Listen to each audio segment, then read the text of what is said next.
The unfortunate scene begins with a man defending his life against a bear in armor, while a man wearing a suit watches with fear painted on his face. The man in the suit, the protagonist of this story, wants to help the man being attacked somehow. The armored bear is preoccupied with the merchant and doesn't know he is nearby. He sees it as a chance to run away, but a thought comes that it would just make him a horrible adult. The protagonist has always looked up to firefighters as they always help people and are like heroes. Even though the protagonist had already given up on that dream, he is confused as he is suddenly floating out of nowhere and only remembers that he was on the last train going home after working overtime. A notification then shows up in front of him and asks the protagonist weird questions. With each option, the protagonist contemplates and doubts that he could fulfill its roles, and ends up not liking the conclusion, wondering if it's possible to choose none. Luckily for him, he sees a hidden option that gives him the choice to select none. By selecting none, the protagonist, whose name is Kousaka, is given substandard abilities and begins his transfer to another world. After being transported to a new world, Kou can't believe that everything is real and not just a dream. He tries checking his pockets for materials from his world but can't find any. While thinking about what he should do inside the forest, he is surprised when his status shows up in front of him,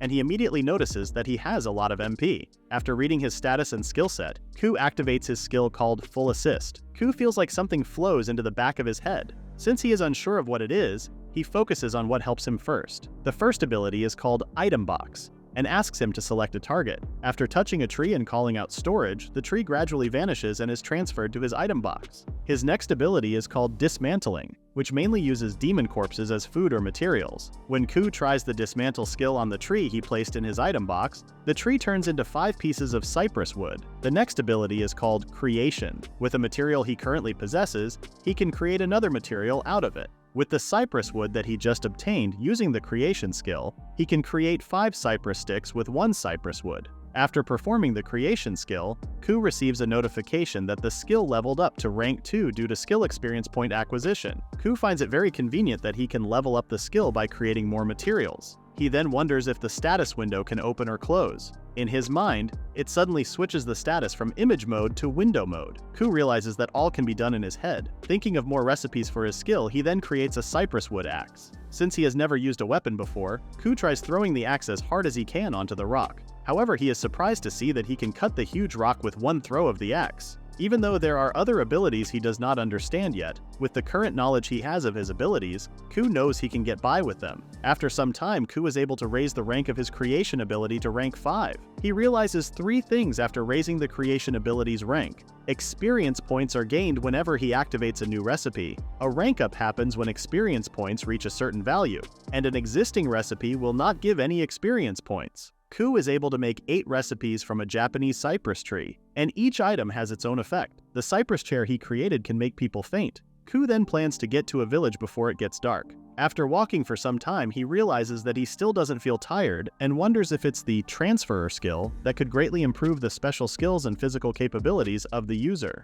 It is thanks to the transferer skill that all 5 senses of Kou are sharpened. From a distance, he hears a loud scream and immediately goes towards it. That is when he sees the man being attacked by the armored bear. Remembering that he has always admired firefighters who risked their lives to save other people, after contemplating hard, Kou finally decides to take action. Using his axe, he throws it at the armored bear and ends up cutting its head. The man is surprised to see the armored bear die instantly. Kou decides that he doesn't want to be a hero, but instead wants to be someone who can reach out to someone in need. The man introduced himself as Chrome and explained that he was a merchant, while Kou introduced himself as a woodworker. However, observing his actions, Chrome was surprised because Kou didn't seem like a woodworker. Chrome then asked Kou if he was the one who crafted the axe that he had thrown, as it displayed incredible power, powerful enough to defeat an armored bear in a single blow. Unaware of the armored bear's power, Chrome explained to Kou that an armored bear was an A-rank monster, capable of destroying a small village overnight when it started rampaging. Subduing the monster was difficult due to its armor-clad body,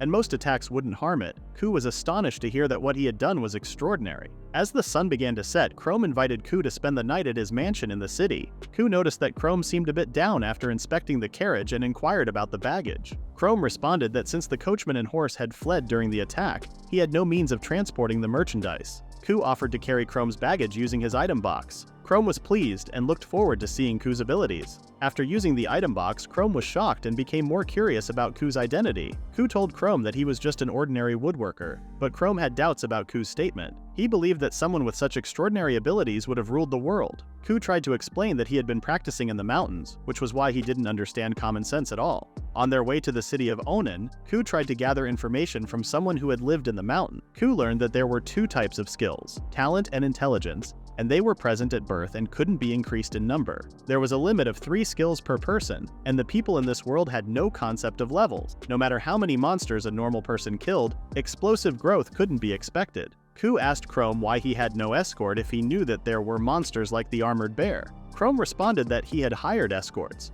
but they had instantly fled upon seeing the armored bear. Chrome usually hired high-ranking adventurers, but they happened to be unavailable, so he had to resort to mercenary guilds. When Chrome pointed at the city, Kou was mesmerized by its beauty. Then they heard a commotion in front of the gate. It was the group of mercenaries who had accompanied Chrome. The mercenaries explained that Chrome had panicked and charged at the armored bear, resulting in his death. A knight who had spotted Chrome from a distance was surprised to see him alive. Chrome then explained what had happened and presented the head of the armored bear as evidence that Kou had saved him. The night guards were astonished to see the bear's head and immediately demanded an explanation from the mercenaries. Since the mercenaries couldn't provide a clear answer, Chrome told the knights the truth, which infuriated the night guards. One of the mercenaries was furious because their plan had been ruined and was about to attack Chrome. However, Kou managed to block the attack using the chair he had created. Thanks to the chair's faint effect, the mercenary was instantly knocked out after being hit in the head. The city's residents witnessed how Kou had incapacitated the mercenary with a single blow and praised him for it. After being questioned by the night guards, Kou headed to Chrome's mansion. Upon arrival and seeing the mansion, Kou was stunned by its size. Chrome's staff greeted Kou and provided him with food and a luxurious guest room. While lying on the couch, Kou contemplated that if he were to return to Japan, a corporate life would be the only thing waiting for him. Kou spent the night making plans to travel freely and enjoy another world. Another day arrived, and Kou was surprised to receive a month's worth of lodging from Chrome. Chrome explained that it was payment for saving his life. He also suggested that Kou get acquainted with the town while relaxing at an inn, which was also owned by Chrome's company. Kou had forgotten that Chrome was not just a merchant, but also the head of a large company called Scarlet Company. Chrome had disguised himself as a merchant to relive those moments. However, he seemed to be planning to pass on the position to his son. Chrome believed that meeting Kou was fate and offered him a piece of advice. After hearing Chrome's encouraging words, Kou became happy and thanked him for the advice. Chrome suggested that Kou become an adventurer since he planned to see the world, and he was confident that Kou's abilities would make it easy for him to achieve a high rank. Before leaving, Chrome gave one more piece of advice. He suggested that Kou wear armor, as other adventurers might perceive him as weak if he dressed casually. Thinking about where to obtain armor, Kou came up with an idea and created his own armor using materials from the armored bear. Kou then made his entrance at the Adventurers Guild, where people were surprised to see him wearing the armored bear as armor. They instantly assumed that Kou was the person who had defeated the mercenaries at the gate. The people inside the guild house immediately bestowed upon Kou the nickname Bear Killer, and wondered what he was doing in the Adventurers Guild. Some assumed that Kou was an adventurer with a high rank, yet little did they know that he was just a rookie adventurer. Seeing Kou up close, the male receptionist promptly excused himself and was then replaced by a younger female receptionist. The female receptionist introduced herself as Melia and welcomed Kou to the guild. After complimenting Kou's attire, Kou got straight to the point and informed Melia that he wanted to register as an adventurer. Melia was surprised to hear that Kou was just about to register, given his well-equipped appearance, and assumed he was an active adventurer from another country. Melia instructed Kou to first complete the registration form, and once he had done so, he could take the practical examination. Kou then handed in his form, although Melia was uncertain if Kou was joking based on what he had written. Melia accepted the form for the time being and asked Kou if he wished to take the practical exam immediately. She then informed Kou that for the practical exam, he would spar with an instructor. However, for today's exam, a former A-rank adventurer would be his sparring partner. The adventurer often boasted that he was as strong as an armored bear, and warned Kou that the exam might be challenging for him. As they all gathered in the underground training area, Kou noticed that the other applicants were standing behind him. Melia offered advice and words of encouragement to Kou. He then summoned a massive mallet and assured Melia that he wouldn't let his guard down and would give it his all. Even though the cypress mallet weighed over 100 kilograms, Kou was surprised at how easily he could wield it.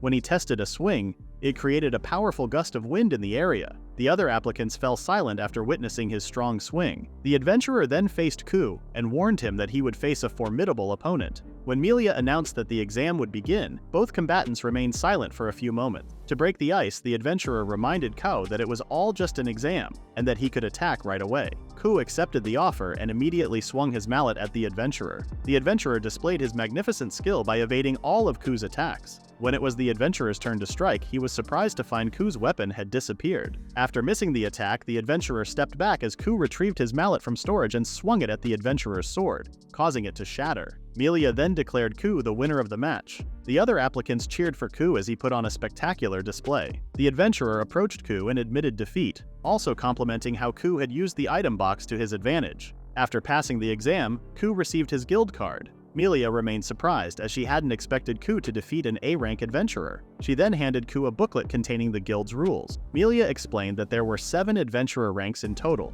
and the guild would determine a rank based on an adventurer's completion of requests and subjugation history. She also mentioned the actions that would result in severe punishment within the guild and the process of accepting a quest. She informed Kou that once he reached rank B, he would receive compensation money for injuries and a pension upon retirement. After hearing Melia's explanation, Kou planned to focus on raising his rank for the time being. Melia suggested that Kou take a quest and recommended one to collect 50 newsgrass. Kou was surprised at first since he had just received his guild card and already had a quest before him. After receiving details about the client and the rewards, she provided important information to Kou. In reality, a rookie adventurer's first quest required them to be accompanied by a high-ranked adventurer. She asked Kou to wait and trust her as she would find him a partner for the journey. While waiting for Melia, Kou felt relieved that he had become an adventurer in such a short time and planned to thank Chrome for all his help. Melia had managed to secure a high-ranking adventurer to accompany Kou. He was surprised to see the red hair, crimson red eyes, and dragon's horn. Melia then introduced Kou's partner as Iris Newt Fafnir, an A-rank adventurer from the Dragonfolk tribe. After exchanging greetings and formalities, Kou felt a little nervous and used honorific speech out of habit. His new partner reassured him that he could relax and call her Iris. Melia informed Iris that Kou had grown up in the mountains without much exposure to common human knowledge, which made Iris believe that Kou was a suitable companion given the differences in human common sense. Iris asked Kou if he knew what they needed to do first. Kou responded that they first had to gather information since he didn't know much about the Naos grass. Aside from not knowing what it looks like, Kou also didn't know where it grows. Iris was impressed by Kou's plan and advised him that if he were to prepare properly, he would surely get results. Iris then reminded Kou that everything he needed to know was inside the booklet Melia had given him. Kou was surprised to find out that the second part of the booklet was filled with information, including the material distribution on the map of the surrounding area. Kou was impressed as the booklet looked a lot like a strategy book. Iris informed Kou that Melia made the book herself since she was originally assigned to the guild headquarters in the royal capital, but the current branch manager asked for assistance. Iris advised Kou to befriend Melia as she would most likely become an executive at the guild headquarters. Iris then asked if there was anything else they needed. Kou responded that they needed supplies since he only had armor and weapon. As they arrived at the Adventurer's Street, the two bought all the necessities they needed for the journey. Iris wondered if Kou's item box was big enough to fit all their equipment, but she was surprised to find out when Kou told her that his item box had unlimited capacity storage. Iris explained that an ordinary item box normally has a small capacity and is treated as a failure of a skill. Adventurers like Iris use other magic tools that perform better than the item box. All high-ranking adventurers have magic items similar to what Iris has, and Kou's item box was just not normal. Now that they were ready, the two went ahead towards the Cello Forest to collect the Noose Grass. When Kou finally found a Naos grass, Iris warned Kou to be careful when pulling the Naos grass because it roots itself, and the leaves would shred if he slid his hands on it. While being cautious with his next step, Kou thought of an idea and stored the Naos grass in his item box, which made the process of picking the Naos grass much easier. Iris was impressed as she thought that the item box was just a misplaced skill. Kou spotted another Naos grass but was curious why the plant had spots on its leaves. Iris explained that it was Neolana grass, which is an entirely different plant. Iris was surprised at how difficult the quest was since they had to differentiate the Naos grass from the Neolana grass. With the requested amount, Iris assumed that the quest might take until evening to finish. Kou then used one of his skills called Artisan God's Eye, a skill that tells the user the location of similar items as the item specified. After an hour, Kou was able to gather the 50 Naos grass needed for the quest. Since they were able to finish their quest in just a short time, Kou asked Iris what type of people the Dragonfolk tribe were. Iris responded that the dragons were the strongest and largest beasts that had ruled over the earth. The Dragonfolk were the descendants of the dragon. Their lives were much longer than humans and their bodies were also much stronger. When Kou mentioned that he was envious envious of the dragonfolk's attributes, Iris was surprised since humans tend to keep their distance from dragonfolk, mostly because they are afraid. Realizing how clueless he was, Kou apologized for his words. Iris responded that she didn't mind, but rather hearing the words of envy made her happy. After finishing their task and arriving at the Adventurers Guild, Melia was surprised to hear that Kou had already finished the quest. After a couple of minutes, Melia was able to confirm that the quest had been successfully completed, and asked how Kou was able to finish the task so fast and obtain fresh Neos grass. After explaining to Melia a way to use the item box to obtain fresh Neos grass, she was surprised and seemed like she would be reporting the information to the guild headquarters. Melia handed Kou the reward and informed Kou that if his collection method was allowed, he would receive an extra reward. As his first quest was a success, Kou went ahead and headed towards the inn that Chrome mentioned. Upon seeing the inn, Kou could clearly guess that the lodging Chrome mentioned was not for adventurers. Kou immediately changed his outfit to blend in with the lodging. When he finally entered the room, Kou was a little nervous since the room he was put in was much bigger than the room he had in Japan. Even though Kou was so hungry, he was hesitant since the restaurant in the inn was so expensive. After seeing the gourmet guide in the booklet, Kou immediately went towards the restaurant and was immediately full after having his dinner. The next day at the Fatos Mountains, Kou was given a quest to subdue 5 lonely wolves. Before heading towards the mountains, Melia informed him that if Kou could bring back the fur, then he would get more money. Kou thought that the quest would be easy and nice. However, he had already been searching for an hour, and he still had yet to see the lonely wolves. Kou was able to find rare materials that are vital in making a healing and detoxification potion. Using his creation spell, Kou successfully made a healing potion. After tasting the potion, he then sensed something behind him. As he turned around, Kou immediately pulled out his weapon as he finally saw a lonely wolf. Kou was delighted that after searching for some time, a lone wolf had finally appeared and was approaching him. He summoned his weapon and prepared to fight as the lone wolf attacked him. With Kou's agility, he evaded the attack and swiftly dispatched the lone wolf. Seeing how easily he had taken down the wolf, Kou felt a little nervous about the sharpness of his weapon.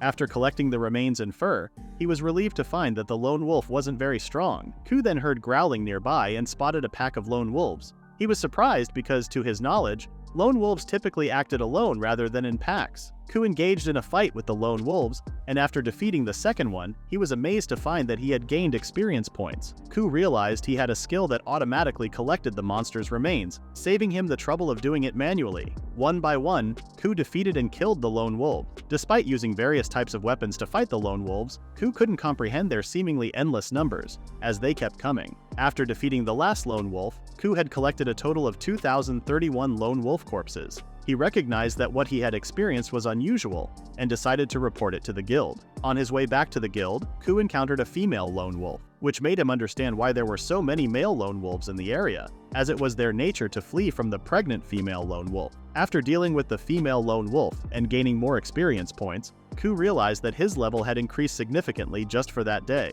While walking through the forest, Kou came across a pond and decided to rest there after having his lunch. In the forest, he spotted 2 individuals who were breathing heavily. The 2 were surprised when Kou inquired if they were okay. They immediately recognized Kou's armor as that of the bear killer. They informed Kou that it was crucial to leave the mountain quickly, as they had encountered a massive black spider in the forest. A black spider was a dangerous monster that dwelled deep in the mountains. Kou observed the 2 adventurers as they explained the situation and concluded that they were likely E-rank adventurers on a quest. Unfortunately, they had crossed paths with a black spider, something a rookie couldn't handle. The 2 mentioned that they had encountered an A-rank adventurer named Iris. Upon hearing that the black spider might pose a challenge even for Iris, Kou asked for the last location where the 2 had seen the spider. After receiving the location, Kou instructed the 2 to return to the guild while he searched for Iris. One of the adventurers argued with Kou, deeming it too dangerous for him to follow, but the female adventurer understood the situation and assured Kou that they would call for backup once they reached the guild. The female adventurer reassured everyone that Kou would be safe,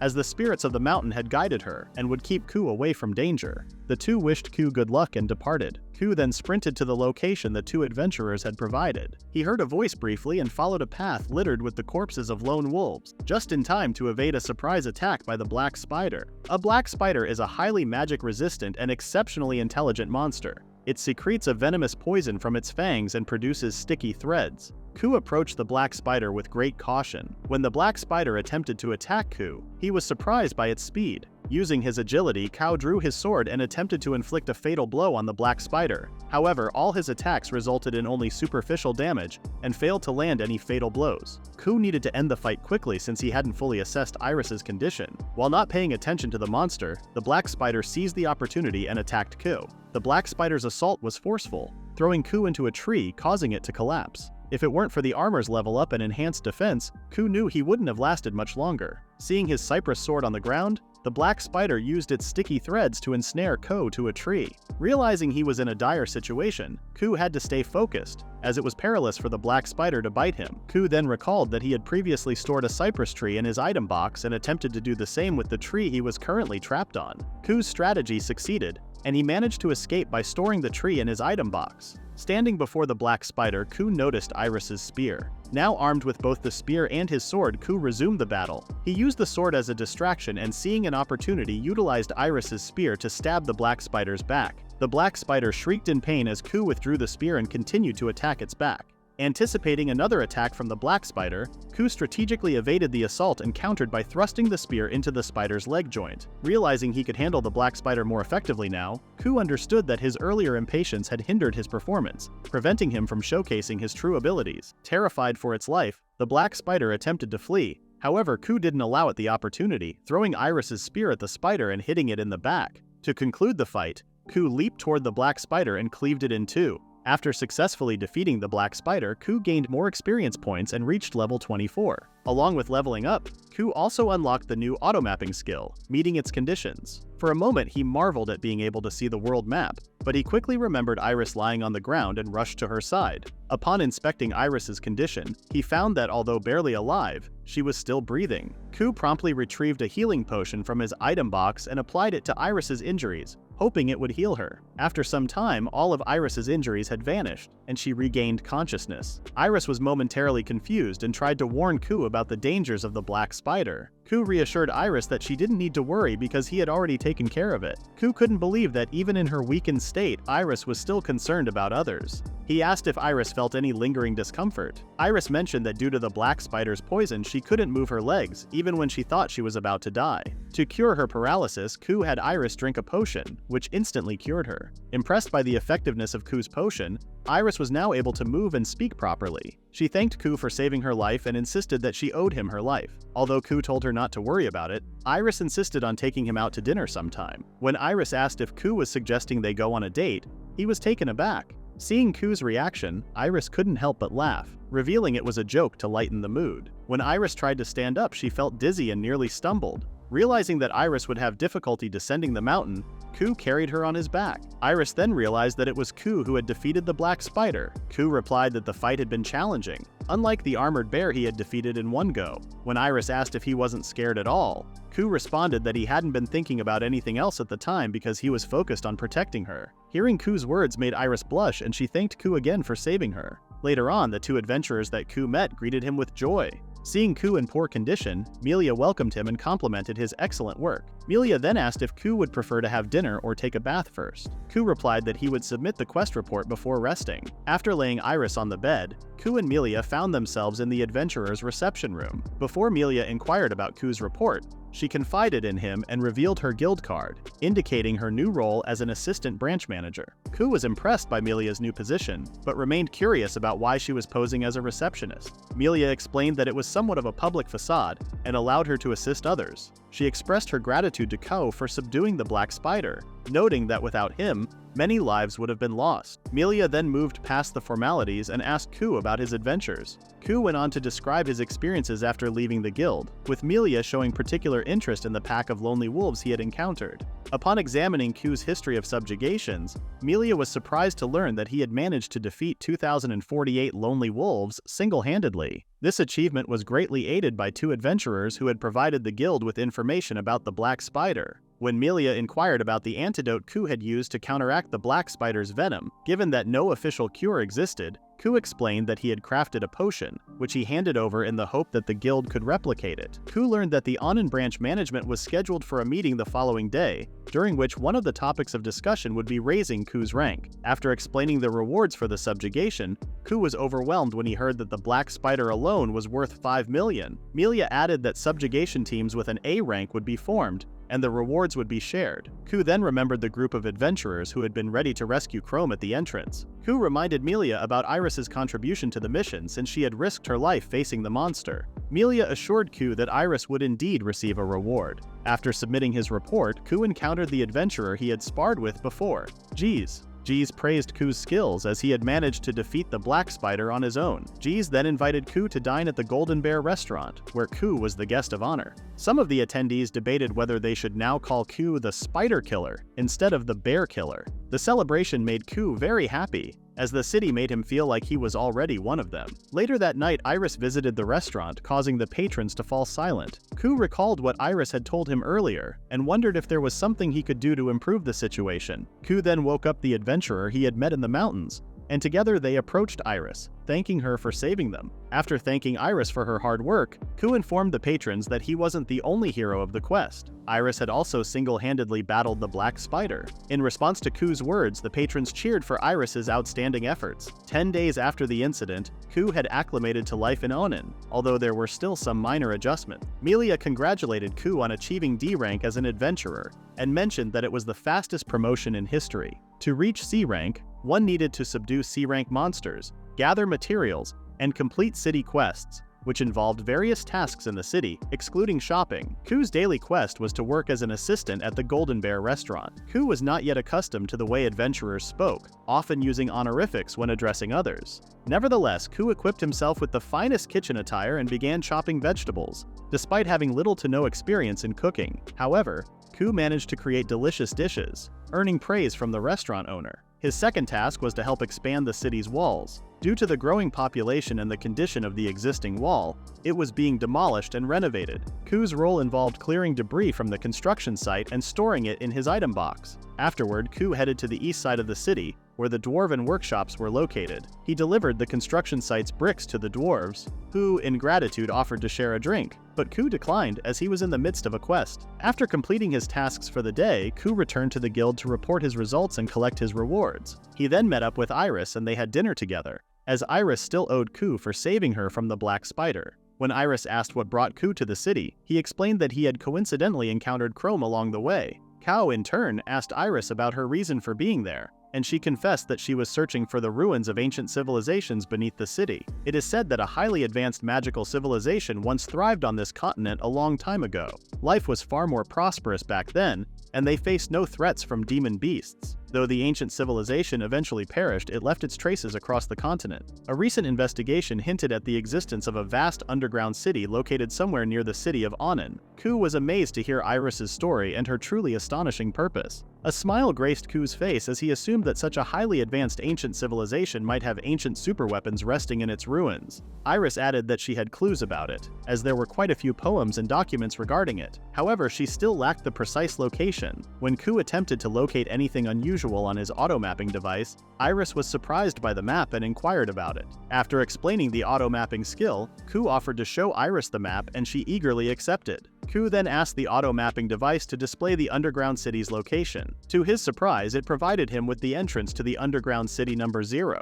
When he saw that the location was inside the Cello Forest, Kou became uncertain about the reliability of the information. He asked Iris for her thoughts, and she was amazed that they had found the underground city. The two of them then planned to head to the location the following morning. The next day, Kou and Iris found themselves inside the Cello Forest, following the coordinates from the map. However, when they reached the entrance, they were met with a multitude of large rock boulders. Kou felt a pang of disappointment that he wouldn't be able to use his new items made from the materials he had obtained from the black spider. They began to investigate the cliff to see if there were any hidden doors. After examining several boulders, Kou finally discovered a peculiar one. However, when he attempted to lift it with his super strength, he found himself unable to do so. Iris then suggested that Kou use his item box to store the massive boulder. Kou followed her advice and successfully stored the boulder. They were astonished to find a door and wondered if it led to the entrance of the underground city. When Iris touched the door, she felt warmth emanating from it. which she assumed was due to the orichalcum. Orichalcum was a rare metal known for its exceptional anti-physical and anti-magical defenses, though its processing technique had long been lost. When Kou touched the door, an inscription slowly appeared, and an orichalcum golem materialized with the intent of eliminating him. Iris offered herself as a decoy and urged Kou to escape immediately. The orichalcum golem was an S-rank threat, one rank higher than a black spider. Iris had once fought one, and it had taken 20 A-rank adventurers just to barely defeat it. Instead of fleeing, Kou wanted to see if they could take on the golem. In case they couldn't handle it, they planned to run away together. While they were discussing their strategy, the golem seized the opportunity and fired a laser from its eye. Seeing the damage caused by the laser, Kou realized he did not want to be hit by it. Kou asked Iris how they had defeated the golem before, and she told him that they had aimed for the eyes since they were the only part not protected by the orichalcum. Kou assured Iris that he would shield the attacks, allowing her to target and disable the golem's eye. After sharing the plan with Iris, she mentioned that if they defeated the orichalcum golem, Kou would be as powerful as 19 A-rank adventurers. When the golem launched another laser attack at Kou, he directed it towards his gauntlet, which absorbed the attack. Using his new gauntlet with the effects of the black spider, which had an S+ tier magic absorption, Kou planned to continue absorbing the golem's attacks. While Kou absorbed the golem's lasers, Iris seized the opportunity to attack the golem's eye. Despite successfully stabbing the golem's eye, it was not enough to bring it down. When the golem attempted to counterattack, Kou used one of the gauntlet's abilities, the black spider's thread, to subdue the golem. With one of its limbs incapacitated, Kou rushed toward it and stabbed the other eye with his cypress sword. Kou's attack proved to be the golem's downfall, and it was defeated. After defeating the golem, Kou gained experience and reached level 38. He also acquired the rights to be the master of the underground city. Before entering the underground city, Iris expressed her gratitude to Kou, acknowledging that without him, she would have been lost and unable to witness the ancient civilization. Kou simply smiled at Iris as they headed toward the underground city. Iris began to suspect Kou as a transferer due to his unusual abilities, typical of transferers. She explained that there was a legend among the dragon folk about a strange being from a distant land known to possess an extraordinary array of skills. Kou eventually confessed to Iris, admitting that he was in fact a transferer and asked her to keep it a secret. Iris agreed to Kou's request and bombarded him with questions, leaving Kou to wonder how she'd react if he revealed he was from another world. Kou responded to Iris with a vague answer. Apologetically, Iris noticed Kou's discomfort and began to explain her own hometown. Kou then pointed to the light and suggested that the tunnel they were in might be ending. The two ran together and reached the tunnel's end, revealing a vast expanse with lakes and a sun. Iris, still confused, asked if they had arrived at the underground city. Kou heard a rustling sound and signaled Iris to be prepared. A slime-like creature appeared before them and assured Kou and Iris that it wasn't a hostile monster, but a helpful one. The slime clarified that it wasn't a monster but rather a servant. After determining that the slime wasn't an enemy, it heaved a sigh of relief and recognized Kou as its master. Several other helper slimes arrived and greeted Kou, explaining that they were created specifically for the master's benefit. Iris took a liking to the helper slimes because she found them cute. She blushed when Kou teased her for her fondness for cute things. The helper slime then provided information about the underground city, which was built as a sanctuary in case of emergencies. Suddenly, the full assist skill connected to the underground city's mainframe, expanding the effects of the creation spell, much to Kou's surprise. After learning about the two additional functions of the creation spell, Kou was able to construct a house inside the underground city. The first condition for the creation skill was that excess magic power would be used as building materials during production. The second condition allowed the use of these materials for constructing structures. Kou was delighted with the improvements to his creation skill. The helper slime explained to Kou that the building they were about to construct followed a different process and didn't require Kou's creation ability. Despite Kou's intention to inform the helper slimes that he was a special case, they astutely deduced that Kou possessed the creation skill, a divine ability that only recognized individuals could have. While the helper slimes praised Kou's extraordinary talents, Iris overheard their conversation and inquired about this skill called creation, which was new to her. She remarked that Kou would make enemies of craftsmen with such a skill. Kou and Iris decided to report everything to the guild and return to Anin for the time being. When Kou explained their discovery of the underground city to Melia, she was surprised and asked them to wait while she consulted with her superior. As they waited, Kou and Iris enjoyed the food they had brought. When Melia's superior finally arrived, Kou expected an elderly figure, but it turned out to be a young man named Leric d'Hubert, the third son of a dukedom. Leric requested that Kou treat him as an equal, despite his noble status. With curiosity gleaming in his eyes, Lyric inquired about the underground city that Kou and Iris had found. Lyric couldn't help but be amazed by everything about the underground city. When Kou opened the door for Lyric, he was surprised to learn that the underground city's mainframe recognized Kou as its master. Kou hadn't informed Lyric about being the owner of the underground city. He had only mentioned finding the place through auto-mapping. Lyric was utterly dumbfounded and at a loss for words when Kou confessed that he had defeated an orichalcum golem. After entering the underground city, Lyric had the same reaction as Iris and questioned whether they were truly in the underground city. Impressed by the cleanliness and preservation of the place, Lyric immediately began taking notes in his notebook. He mentioned that the discovery of the underground city would revolutionize the field of archaeology. He was also surprised that he hadn't included the details in his thesis. When a helper slime greeted Kou and Iris, Lyric was once again amazed to encounter such an ancient magical creature. As an expert in ancient civilizations, he had initially assumed the helper slimes were a hoax. Still curious about the house, Lyric inquired if the helper slime had built it. The slime responded that its master had created it. Kou then explained that the master of the place could construct almost anything. Lyric gradually caught up with the situation and expressed his gratitude to Kou for discovering the place. He acknowledged that if it weren't for Kou, other people might have vandalized the site without informing the guild. Lyric was deeply thankful and assured Kou that he would repay any favor asked of him. Kou then asked Lyric about the underground civilization since he had no knowledge of it. Inside the house that Kou had built, Lyric felt awkward going barefoot outdoors. Evidently, the ancient civilization strictly prohibited wearing shoes indoors, although it was not new to Kou, who felt like he was back in his own house. Kou pondered whether this world was Earth far in the future. Lyric then began his explanation. The ancient civilization had been a flourishing society around 4,000 to 5,000 years ago. This civilization possessed highly advanced magical technology, and the sky had been the limit for them. They may have even reached other planets. All the technology they currently used had been excavated from ruins and further developed. Space travel with aircraft and smartphones, Kou found a resemblance to the ancient civilization and his previous world. Suddenly, this civilization lost everything. When Kou asked what had caused the fall of the ancient civilization, Lyric couldn't provide an answer. However, according to their recent investigations, a monster referred to as the Calamity was likely the cause of their destruction. Kou had a bad feeling about the Calamity and hoped it wasn't the reason he had been transported to this new world. Iris added that the Calamity was also mentioned in her people's history, as humans and dragonfolk had fought together against it. The combined forces' defeat led to the dragonfolk losing everything. After the Calamity went on a rampage, it went into slumber somewhere in their world. Lyric then mentioned that in the last 6 months monsters had been acting unusually throughout the continent. He was unsure of the cause but hoped it wasn't a sign that the Calamity was awakening. Iris also noted that the monsters Kou had fought were out of the ordinary. As the tension grew, the helper slime arrived with tea and snacks at just the right time, breaking the ice. After tasting the food, they were pleasantly surprised by how delicious it was and didn't leave a single morsel uneaten. After complimenting the food, Lyric was curious about where the helper slimes obtained the ingredients. The helper slime explained that they all had an item box and demonstrated this by producing a rocking chair from its body.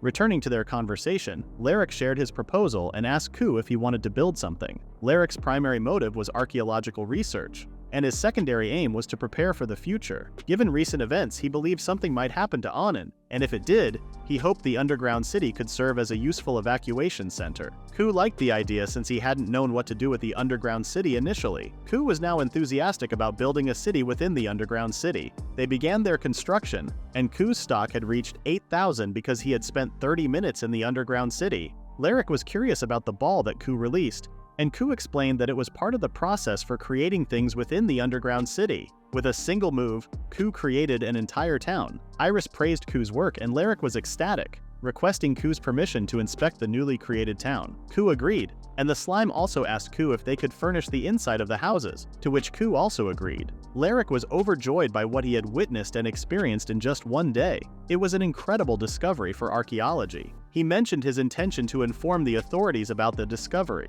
Kou was amazed to learn that Lyric held a degree and had developed Magic City lamps, kitchen magic stoves, showers, and more. Lyric planned to introduce a new magical tool next month and hoped Kou would look forward to it. Suddenly, their peaceful conversation was disrupted by a strong tremor, leaving them wondering if it was an earthquake. A helper slime called out to Kou, mentioning that there was danger. The helper slime then guided the three to a dark monolith. In front of the massive monolith, Kou and Iris noticed a pattern on the magic circle in front of them that resembled the one that had appeared with the orichalcum golem. Suddenly, Lyric disappeared while attempting to share his thoughts. Determined not to abandon Lyric, Kou and Iris touched the magic circle and found themselves in a hallway, where they were reunited with Lyric, who had arrived there first. The three of them were relieved to see each other, but suddenly, Kou felt a presence behind him. He heard an approaching sound and immediately prepared himself, as they were uncertain whether it was a monster. To their surprise, they encountered a slime, which introduced itself as Glasses Slime, a small variant of a helper slime. When Kou inquired about their location, Glasses Slime informed them that they were in the deepest part of the underground city, known as the Deep Territory. Glasses Slime mentioned that they had been monitoring one of the calamities, the Black Dragon. When Kou asked if there were additional calamities, Glasses Slime responded that they were unsure of the exact number, but confirmed the presence of numerous calamities. Lyric was taken aback by this revelation. Glasses Slime acknowledged that the information was shocking, but the crucial point was that their current location maintained a seal. Once certain conditions were met, the seal would be broken and the Black Dragon would be resurrected. The three were in disbelief at what they had just heard. Kou, in particular, struggled to comprehend the situation. The Black Dragon had been responsible for the destruction of the ancient civilization, making it the final boss. Kou now felt immense pressure as he had just started adjusting to his new isekai life, and now everything had shifted into extreme mode. Glasses Slime explained that the Phatos Mountains to the north contained the resting place of the Black Dragon. They had less than 10 days before the Black Dragon would awaken. Glasses Slime promised to provide more information about the Black Dragon, but insisted on changing their location first. Glasses Slime displayed a magic tool that could project images and asked Kou to touch it. After Kou interacted with the tool, an image appeared before them, displaying records from 4,000 years ago, showing one of the cities from that time. With a single attack from the Black Dragon, the entire city was obliterated, and many humans were incinerated by the flames it produced. Kou was horrified by what he saw. Glasses Slime mentioned that there were over 100 casualties, and in just a few seconds, thousands of lives were lost. Kou immediately grasped that the Black Dragon was an entirely different level of threat. Lyric was shaken by what he had witnessed and urged Kou to return to Annin to evacuate everyone to the underground city for safety. Kou agreed with Lyric's suggestion. Glasses Slime then informed them that they had approximately 3 days before the Black Dragon's reawakening, and the completion of the evacuation was critical. Kou requested that Glasses Slime use transfer magic to take them to the entrance of the underground city, and from there they hurried to Annin. Upon their arrival at the guild, Kou sensed tension in the air and was curious about what was happening. Melia welcomed the three and asked about their journey to the underground city. When Lyric described their experiences as magnificent, Melia was pleased but realized that more pressing issues needed attention. To the north, the Phatos Mountains showed signs of a stampede,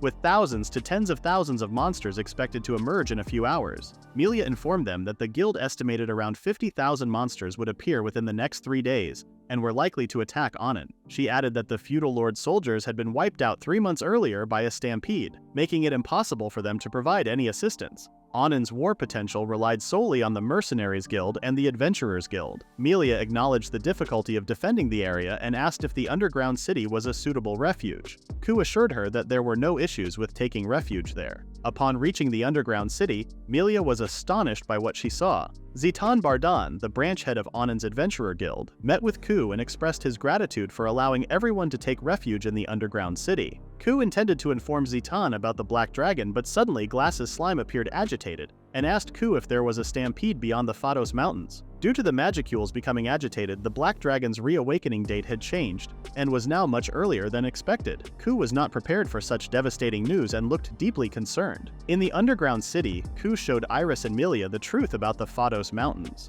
Melia couldn't believe that they had been living so close to a dormant monster. Glasses Slime mentioned that the stampede had arrived earlier than expected, and they had at least until tomorrow morning to evacuate and prepare. Kou considered the possibility of both the Black Dragon and the monsters attacking Annin simultaneously. When Zitan offered to return to Annin to make preparations for evacuation, Kou wanted to tag along, but Glasses Slime asked him to stay, mentioning something they wanted to show him. Glasses Slime later informed Kou about a vault hidden in the Deep Territory. The people from 4,000 years ago left treasures for the master of the underground city. Confused about which door to open, Glasses Slime mentioned phrases that could open the vault. However, when Kou overheard those phrases, he told Glasses Slime that none of them applied to him. The mainframe system then checked Kou's status and, unfortunately, didn't meet any conditions. The system recognized that Kou possessed the creation ability, which satisfied the hidden requirement and opened all the doors. Glasses Slime was bewildered by what had just happened, but Kou didn't have time to waste and told Glasses Slime they would start from the left. Upon entering the room, they saw a broken sword hanging on the wall. Glasses Slime informed Kou that it was the Dragon Slayer's magic sword, a weapon from myth that had been destroyed in a battle against the Black Dragon 4,000 years ago. Glasses Slime added that if a hero were to wield it, they could revive the legend. However, Kou didn't consider himself a hero. After collecting the magic sword, Kou placed it in his item box, surprising Glasses Slime because the sword now looked pristine and new. When Glasses Slime asked how Kou fixed the sword without being a hero, Kou explained that he possessed the creation skill. He had learned the recipe by storing the magic sword and was able to restore and enhance it as well. The magic sword was imbued with blessings and spells that enhanced its strength, sharpness, and self-repairing ability. Combined with the attributes of the Dragon Slayer and God of War Sever, it was the perfect weapon to defeat dragons. Kou believed that with the sword in his hand, he might be able to match the Black Dragon. When they inspected the next door, Kou was surprised to find a literal artillery walker. Glasses Slime explained that the machine was an ultra-high-output magic railgun, a wide-range ordnance that could burn down anything, ideal for use against the Stampede. When Kou stored the powerful machine in his item box, Glasses Slime couldn't shake the unreal feeling of seeing Kou store weapons. The only way to remove the machine from the deep territory was to use a high-capacity item box, which a demon lord possessed. Due to Kou's unnatural existence, the capacity of his item box had reached infinity. Kou then came up with an idea and summoned a high-level destroyer golem, his trump card. The golem greeted Kou as its master and seemed to have a mind of its own. The destroyer golem pledged to vanquish the Stampede and asked Kou to entrust it with the task. After greeting Glasses Slime, the destroyer golem was placed in the item box again, and could be summoned by Kou when needed. Kou and Glasses then proceeded to the final door. Inside the third door, they discovered a broken shield. Glasses Slime explained that it was the Dragon God's shield, used in a battle 4,000 years ago. However, the Black Dragon had shattered the shield, and not even a sage could restore it. Glasses Slime wondered if Kou could repair the destroyed Dragon God's shield. After placing the shield inside the item box, Kou remained silent for a while, and then told Glasses Slime that he couldn't fix the shield. Glasses Slime wondered if it was due to a lack of materials, which also puzzled Kou. Glasses Slime then remembered the Dragon God's ruby, which was said to appear only once every 1,000 years in the Dragonfolk nation. Kou thought about what Glasses Slime had said but didn't have the time to visit another country at the moment. Nevertheless, Kou felt relieved that he possessed the magic sword and the destroyer golem, which might be sufficient to confront the Black Dragon and the Stampede. Kou thanked Glasses Slime for revealing the vaults and providing the weapons needed to deal with their current crisis. Glasses Slime then gave Kou one last thing, a good luck charm, and told Kou that a spirit would come to lend its power if he ever found himself in trouble. After thanking Glasses Slime for the gift, Kou suddenly wondered what a spirit was. Spirits were beings born from a person's emotions. Although they might be imperceptible, they constantly watched over everyone. Sometime later, Kou met Iris inside the house and asked how the city was faring.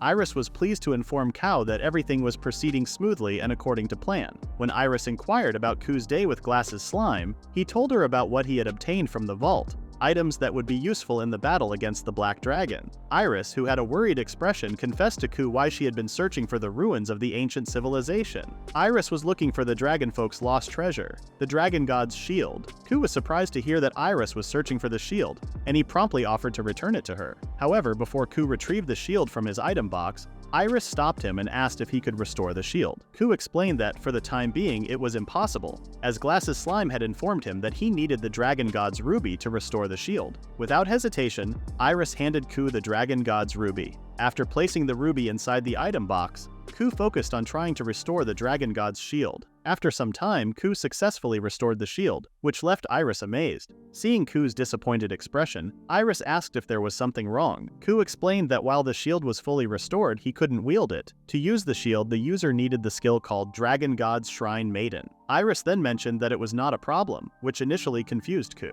Iris then confessed that she possessed the Dragon God's Shrine Maiden skill. According to ancient Dragonkin folklore, a girl with the Dragon God's Shrine Maiden skill is born every several hundred years. The Dragon God's Shrine Maiden has two missions: to find the Dragon God's shield and deliver the Dragon God's ruby to the transferer. All the Shrine Maidens from the past until now had failed to carry out their mission. However, now, Iris has become the first one to accomplish both missions. Kou had his suspicions about what was happening. Supposedly, only one door should have opened, but instead, all the doors opened. Coincidentally, Iris had the one thing that Kou needed to restore the shield. Kou felt as though someone had arranged everything for him. Night came and Kou rested inside the Silent Moon Hotel. Kou returned to Anan to report to the guild and was told by Guildmaster Zeton to rest up so that Kou would be prepared for the fight. Kou couldn't sit still as the day before the fight was nerve-wracking for him. Kou then heard a knock on his door, and when he opened it, Melia was there asking if Kou could spare a small amount of time with her. Melia apologized for disturbing Kou late at night as she wished to discuss something important with him. Melia wanted to confirm with Kou if he and Iris would be fighting the Black Dragon alone. Kou confirmed it to Melia and explained that while they were fighting the Black Dragon,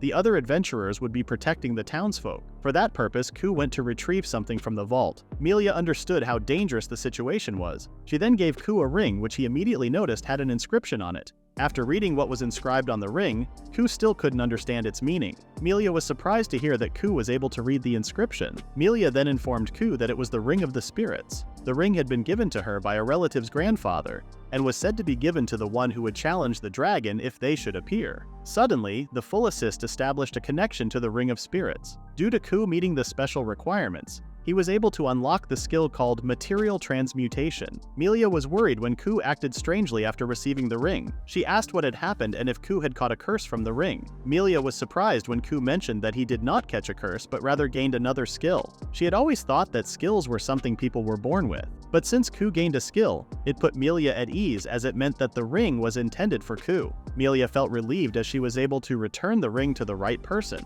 which was half the reason she had joined the guild. When Kou asked if Melia was now planning to resign, she responded that she wouldn't, as she would remain faithful to her newfound success. Melia added that she always enjoyed watching Kou achieve new feats, and knew that he would be able to defeat the Black Dragon and the Stampede. The two ended their conversation, as they were now very tired. The next day came, and Kou tested out the new skill he had gained after obtaining the ring. Kou was able to create higher quality materials from materials of the same kind. With the 20 Fenrir furs he had, Kou was certain that a recipe would pop up. After crafting new items from the Fenrir's fur, Kou was now prepared for the fight. He also performed maintenance on all the equipment he would use in the upcoming battle. Beyond that, Kou would have to give his best. In the underground city, the helper slimes welcomed the humans who had taken shelter there. After greeting the people who had taken shelter in the underground city, Kou informed them that living quarters had been prepared, and they just had to follow the directions of the guild staff to enter their residences. The people immediately recognized Kou as the Bear Killer,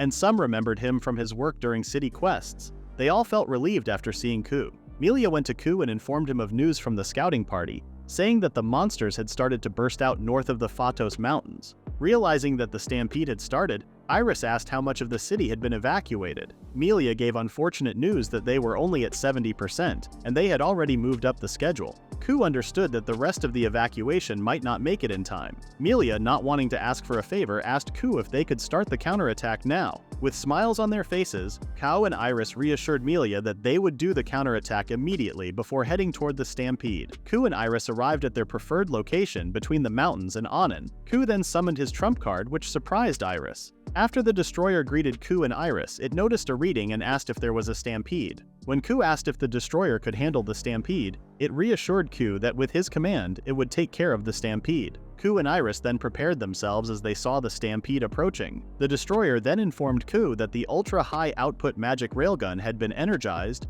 and was only waiting for Kou's command. Pointing his finger toward the sea of monsters, Kou gave the signal to the destroyer to mow down the monsters. With one shot from the destroyer, it was able to kill a large number of monsters in the middle. Iris was astounded by the destructive power displayed by Kou's trump card. She realized that if Kou were to get serious, he could easily destroy one or even two civilizations. Kou had already reached level 71 and wondered if he would still gain experience, even if the Golem Destroyer defeated the Stampede. While the Destroyer was cooling down the ultra-high magic railgun, Kou and Iris took the opportunity to showcase their skills. Iris then suggested a competition to see who could defeat as many monsters as possible, with the loser treating the winner to dinner. Kou agreed and assured Iris that he would take the bet seriously. Confronting the stampede head-on was a perfect opportunity for Kou to test the Fenrir coat's abilities. When Kou activated the skill called Grace of Swiftness, he moved so quickly that everything around him seemed to slow down. In just a couple of seconds, Kou had reached the stampede and began taking out the monsters single-handedly. When the Grace of Swiftness skill finally ended, Kou realized that it took 2 seconds to reach the stampede after activation, displaying incredible acceleration but costing nearly 6 MP.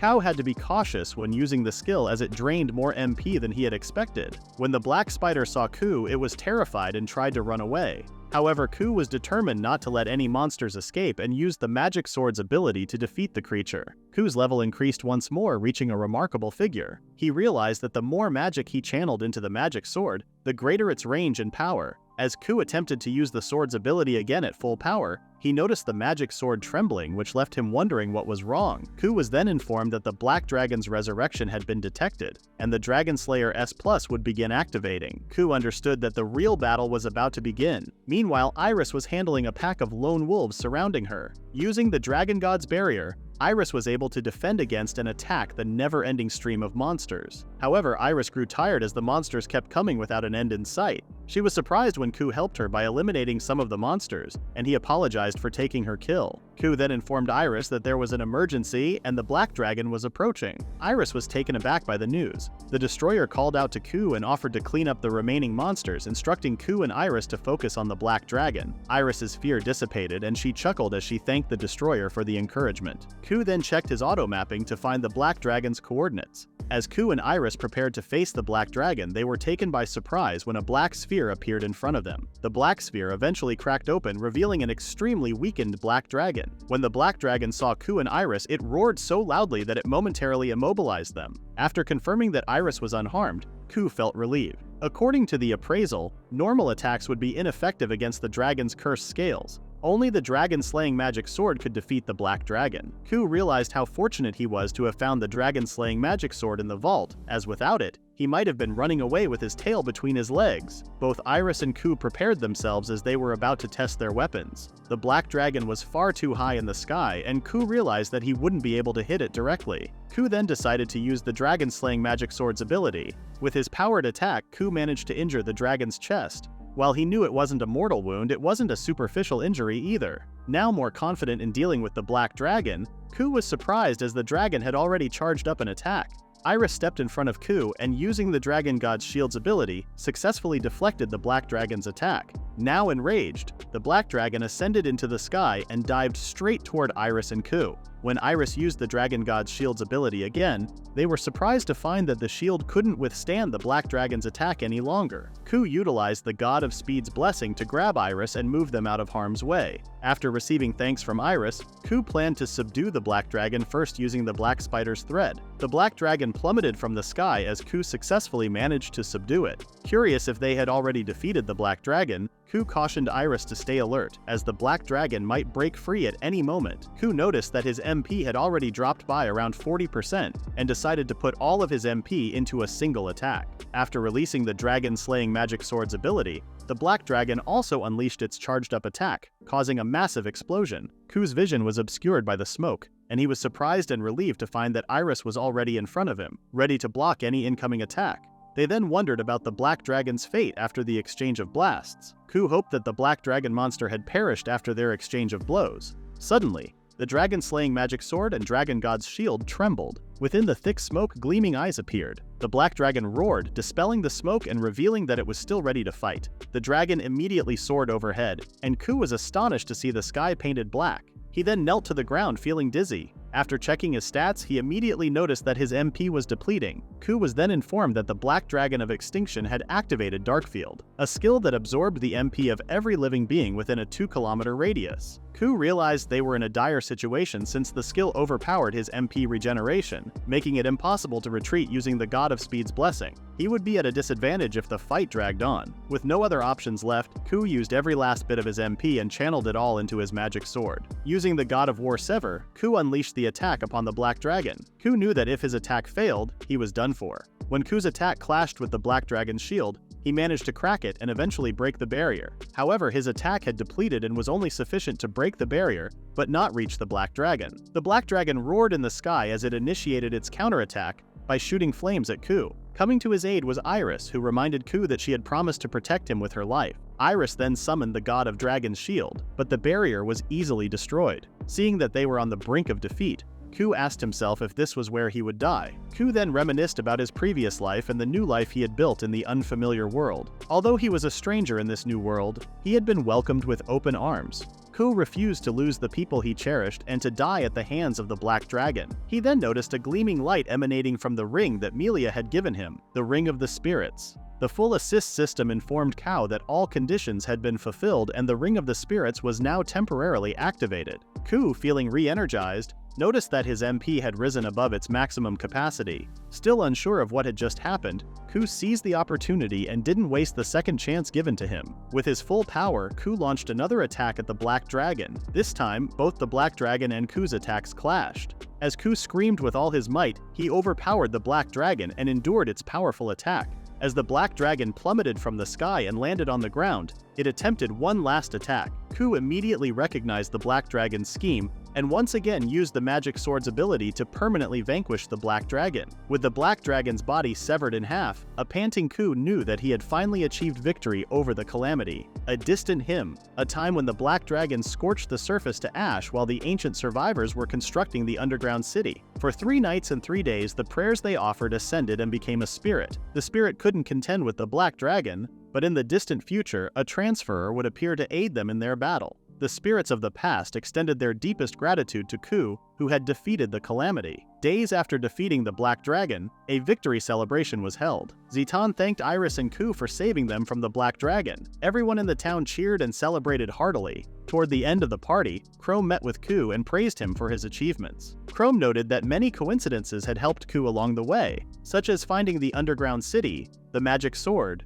the dragon god's shield, and the Ring of the Spirits. Kou was concerned about the thought of missing even one of those coincidences. Chrome reminded Kou of what he had told him before. Those who can handle a good hand well are dealt even better hands. After praising and encouraging Kou, Chrome left, looking forward to hearing Kou's stories. Kou found Chrome's words encouraging and full of wisdom. He realized that if he had heard such words back in Japan, he might not have understood them at all. The following day, Kou met with Iris in front of the fountain. Kou was mesmerized by Iris, who was dressed beautifully in his eyes. In a white dress, Iris seemed like a completely different person. The two entered a restaurant and enjoyed a delicious meal. Iris remembered that their discussion about the ancient civilization had only happened because they ate at the same restaurant, leading to the evacuation of the town of Onan. Iris shared her fear of facing the Black Dragon and the stampede, expressing her desire not to confront such monsters again. Kou revealed that he had gained a new skill called Calamity Summon after defeating the Black Dragon. This skill allowed the user to summon and command a subjugated calamity beast by consuming MP.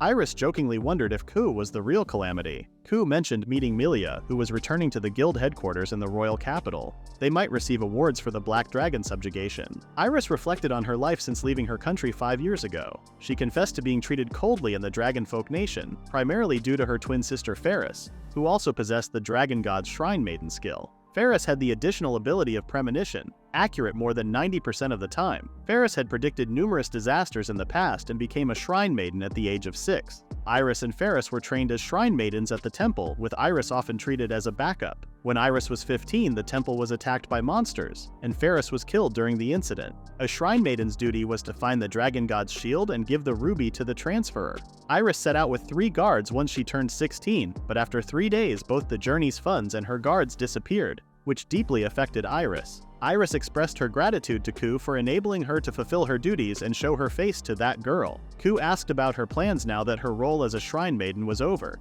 and if she intended to return to her hometown. Iris shared her desire to hold back from going home if possible and asked if she could accompany Kou on his adventures. Kou welcomed her company, and Iris was relieved that she had found someone to rely on and was excited to journey with him. As they were about to head home after their conversation, Iris, feeling embarrassed, asked Kou to forget their earlier conversation, attributing it to the influence of alcohol. The two enjoyed the night and planned to find another place to have another drink. Later on, Kou was enjoying his day, resting in a dense forest when he was called out by Iris. She asked if he would like to check the mushrooms growing by the waterside. As they headed to the waterside, Kou expressed his gratitude to Iris for assisting him with his quest. Kou then suggested that once they returned to the guild, they should consider forming a party since they had been working together quite a bit. Unfortunately, they couldn't form a party if the rank difference exceeded 3 ranks. Iris reassured Kou, informing him that there was no need to rush. He would receive an invitation letter from the guild soon, and with that, he could take a promotion exam. However, Iris doubted whether the guild would provide an examination for Kou solely based on his achievements. Nonetheless, they both promised to form a party when the opportunity arose. Kou noticed an object in the sky and became curious, wondering if it was a monster. Iris explained that they were, in fact, monsters known as flying mushrooms. They were harmless and would quickly flee upon spotting anyone. Kou became intrigued when he learned that eating one would enable him to float. He planned to obtain some for his creation magic. Using the Godspeed blessing, Kou managed to collect 56 flying mushrooms in just 2 seconds. After gathering the flying mushrooms, the two continued to collect materials, and by the time they returned to Annan, it was already dawn. While walking through the streets, a little girl approached Kou, asking to shake his hand as she was a big fan. Kou was pleasantly surprised and agreed to her request. Suddenly, he found himself surrounded by city dwellers complimenting him and inviting him to visit their shops from time to time. Upon arriving at the guild, Milia welcomed Kou and Iris. She informed them that they had received an invitation letter from the Adventurers Guild, specifying the date for the award ceremony and the arrangement of their trip by the Scarlet Company. Milia also asked them to visit the Scarlet Company's office when they were available. When Iris inquired whether Milia would attend the award ceremony, she replied that she would, but she had many responsibilities at the branch and expected to meet them at the ceremony. With exciting news ahead, Kou couldn't wait to visit the royal capital. While enjoying the beautiful moonlight, Kou decided to test the items he had created before going to bed. The first item was a ring made from the Black Dragon's corpse called the Ring of the Flame Emperor Dragon. This ring enhanced the wearer's aptitude for flame magic and could only be equipped by Kou. He activated the ring's ability known as Flame Successor.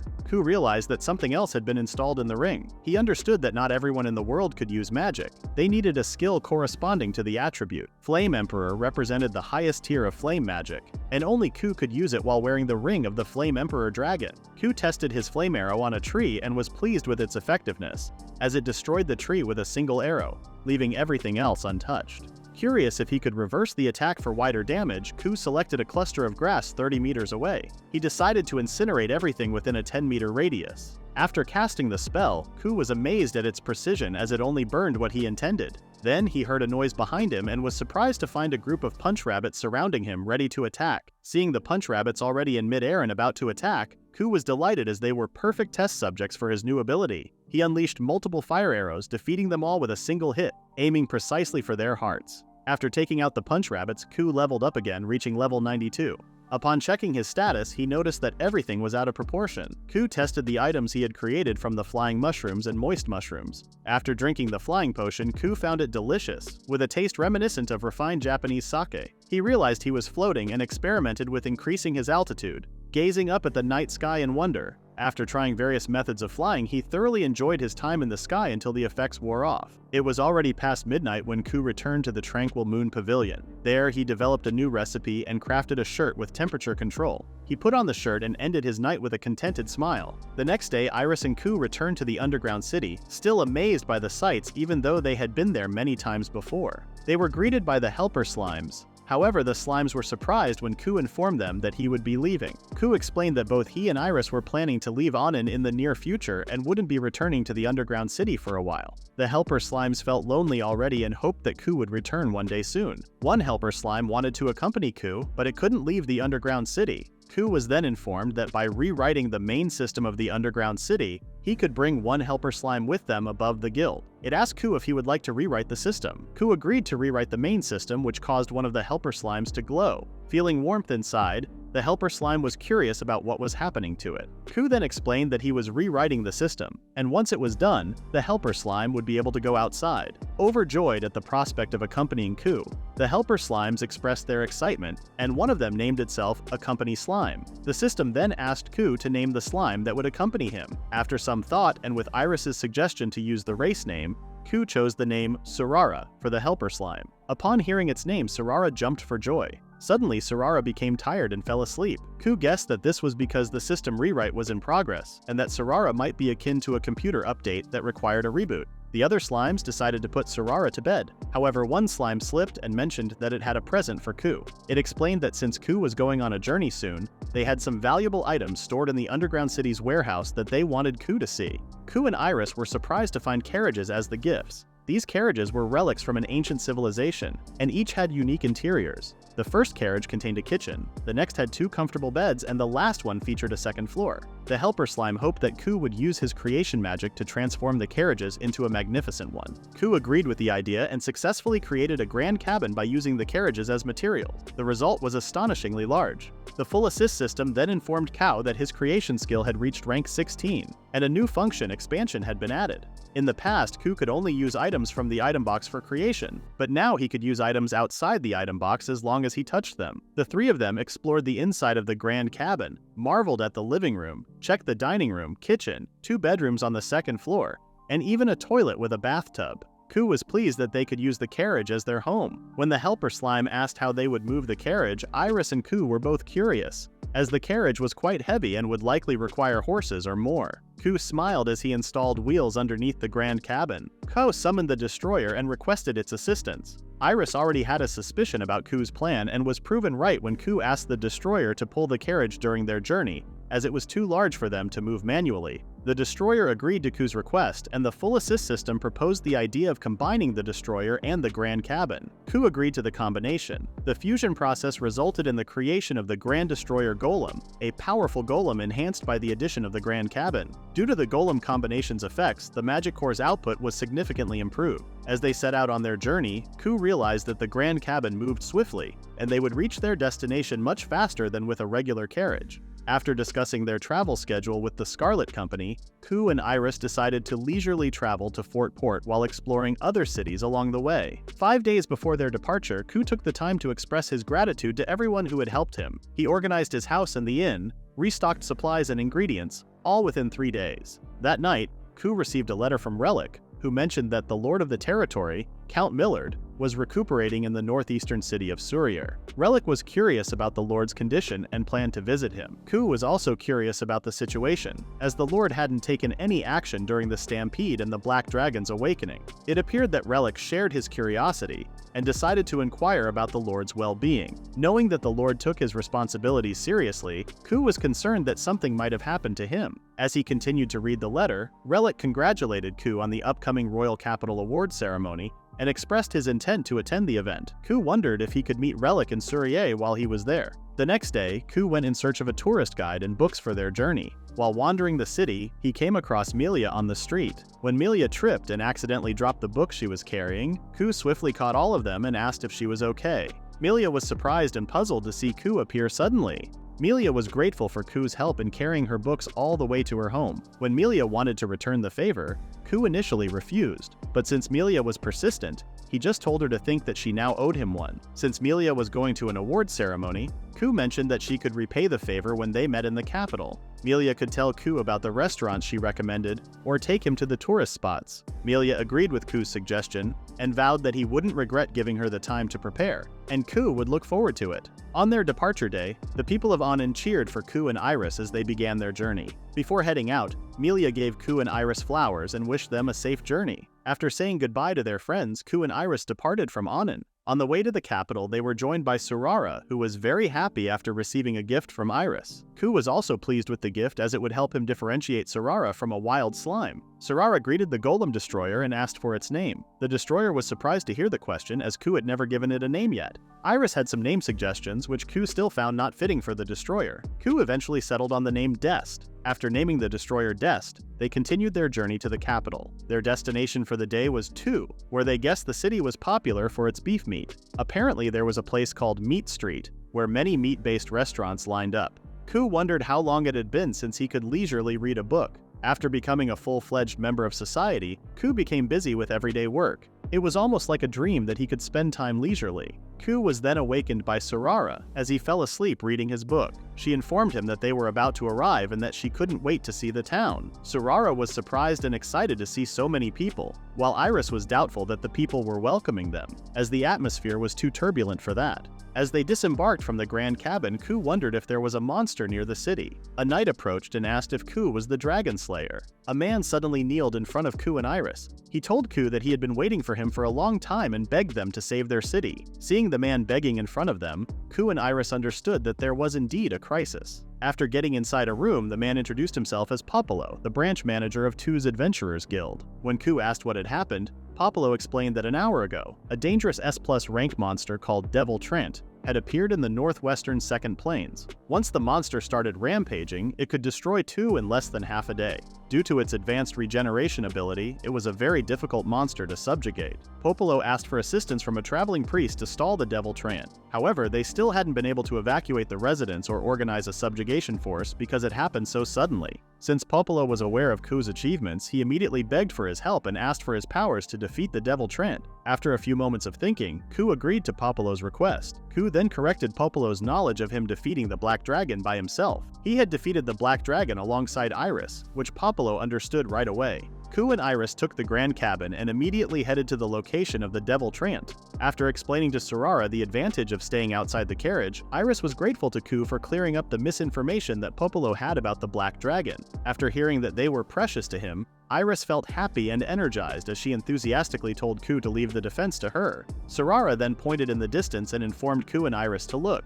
Kou was immediately worried just by seeing the Devil Trent. Seeing the huge monster up close, Kou wondered what the shining chains were that surrounded the monster. Iris explained that it was an advanced holy magic spell to restrain the opponent. Kou knew that there weren't many magicians who could restrain a Devil Trent. He then wondered if it was the priest that Popolo had mentioned. As they got closer, the Devil Trent finally broke free from the holy chains. Iris pointed at the foot of the monster, where a lady had been casting the holy chains. Unfortunately, she had fainted and Kou assumed that she had run out of magic. Kou then asked Des to speed up and retrieve the priest. When Kou finally got close to the lady, he immediately recognized that the holy magic user was just a kid. The Devil Trent was about to halt Kou and the child, but luckily for them, Iris arrived just in time to save them using the Dragon God barrier. The barrier proved strong enough to hold off the Devil Trent. Sarara immediately approached Kou and assured him that she would take care of the little girl. Kou was surprised and bewildered upon seeing Sarara's growth. He had many questions but had to prioritize dealing with the Devil Trent.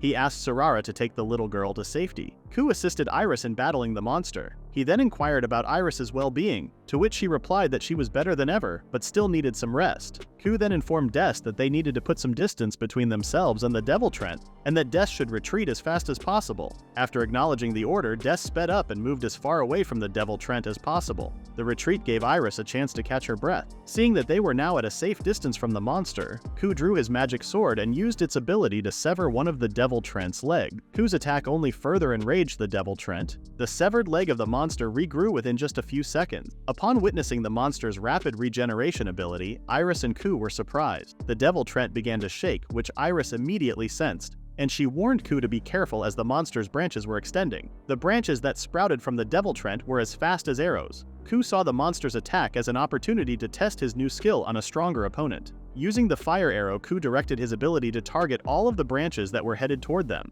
Observing Kou's new ability burning the branches like a firework, Iris couldn't help but be mesmerized by its beauty. She then asked Kou when he had the chance to learn how to use magic. Since Kou could now use fire magic, Iris speculated that things would become much easier for them moving forward. When Kou asked why that would be, Iris explained that there were two ways to defeat a Devil Trent. One involved a protracted battle of brute force, continuously attacking until its regenerative ability reached its limit. Kou then considered the idea of continuously using the God of War Slash from a distance, but that approach would take more time. Iris then explained the other way, a short-duration battle with fire magic.